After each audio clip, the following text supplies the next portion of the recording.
நமக்கு தான் கண்ணீர் உண்டு, வேதனை உண்டு. பாருங்க, நம்ம இருக்கிறோம், இன்னைக்கு பார்த்து முடித்து விட்டு போயிடுவோம். அடுத்த காரியம் நமக்கு என்ன செய்ய வேண்டும்? இத்தனை பொறுப்பு இருக்கிறது, இத்தனை காரியம் இருக்கிறது, எத்தனை கவலை. அந்த கவலை இல்லாதபடி அவர்கள் இளைப்பாருகிறார். பிற்பாடு ஆண்டவர் நியாயத்திற்கு நாளில் பெரியோர் சிறியோர் எழுப்புவார். அவனவன் கிரிகளுக்கு ஏற்ற தேவன் பலனை கொடுப்பார். அங்குதான் ஆண்டவருடைய ராஜ்யத்தை நாம் அறிந்து கொள்ள முடியும். ஆக இன்றைக்கு ஒரு மனம் திரும்பும் நாள், இன்றைக்கு கிறிஸ்துவை ஏற்றுக்கொள்கிற நாள். நாம் ஏற்றுக்கொள்ளும் போது நமக்கு ஒரு நிச்சயத்தை தேவன் கொடுக்கும் நாள். நான் மரித்தாலும் பிழைப்பேன், நான் மரித்தாலும் மகிமையான கர்த்தருடைய ராஜ்யம் எனக்கு உண்டு. பூமிக்குரிய கூடாரம் அழிந்து போனாலும் கைவிலையல்லாத ஒரு நித்திய வீட்டை கர்த்தர் நமக்கு கொடுத்திருக்கிறார். ஆகவே கிறிஸ்தவள் அல்ல, கிறிஸ்து பிளஸ் அவனாக, அதாவது கிறிஸ்துக்குள்ளான ஒரு வாழ்க்கை. கிறிஸ்துடைய வாழ்க்கை சொல்லி முடிக்கிறேன். கிறிஸ்துக்குள்ளான வாழ்க்கை, மேலான வாழ்க்கை, அன்பு நிறைந்த வாழ்க்கை. அன்பு நிறைந்த வாழ்க்கை. இன்னைக்கு உலகத்தில் பாருங்க, அன்பெல்லாம் மாயமாக இருக்கு. மாயமற்ற அன்பா இருக்கணும், உண்மையான அன்பா இருக்கணும். சிரிப்புல அன்பு இல்லைங்க, இதயத்தில் கிரியைகளில் நடக்கையில் அன்பு இருக்கணும்.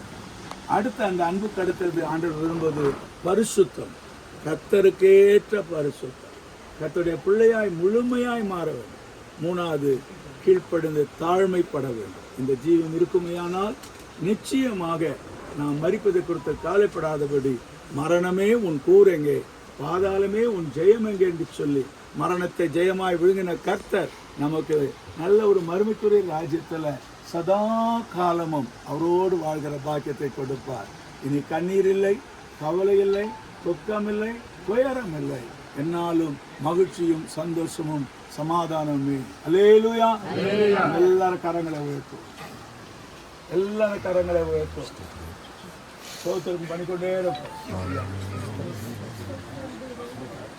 எல்லாரும் கரங்களை உயர்த்தும். ஆண்டவரை ஸ்தோத்திரம் பண்ணுங்க.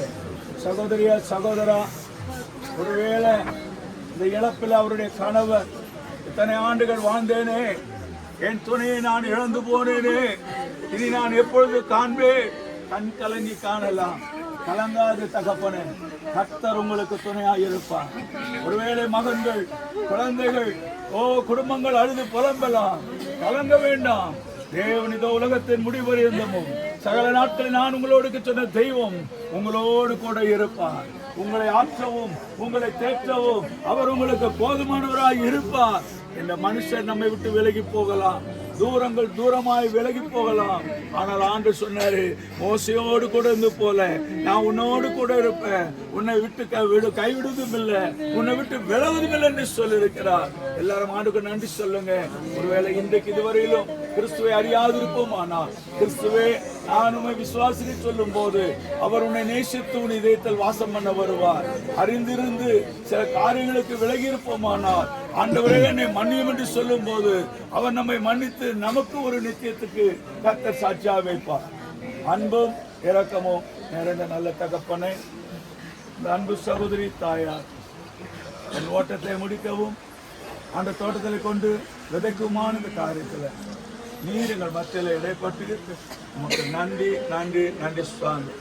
அடியானை எடுத்து உம்முடைய சித்தத்தை நிறைவேற்றும்படியாக விதைத்த வசனங்கள் 30, 60, 100 ஒரு நாட்களில் பலன் கொடுத்து எல்லாருடைய ஆவி ஆத்மா சரீரத்தை ரட்சிப்புகளை பாதுகாத்து பெரிய காரியங்களை செய்யும்.